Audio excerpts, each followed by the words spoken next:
സ്കൈപോഡിന് അംഗീകാരം നൽകി Dubai.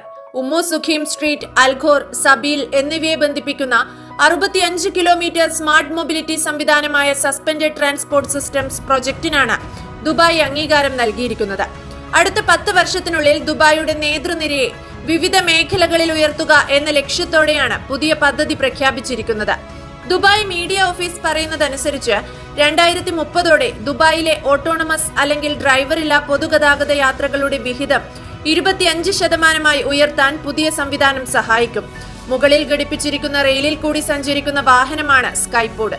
Sports വാഹനങ്ങളുടെ ഗണത്തിൽപ്പെടുത്താവുന്ന ഭാരം കുറഞ്ഞ ഇലക്ട്രിക് വാഹനം. മണിക്കൂറിൽ 150 കിലോമീറ്റർ ആണ് ഇതിന്റെ വേഗത. 6 യാത്രക്കാരെ കൊണ്ടുപോകാൻ സാധിക്കുന്ന യൂണിക് കാറാണ് ദുബായിൽ ഒരുങ്ങുന്ന സ്കൈപോഡുകൾ. മണിക്കൂറിൽ 70,000 പേർക്ക് യാത്ര ചെയ്യാൻ സാധിക്കുമെന്നാണ് വിലയിരുത്തൽ.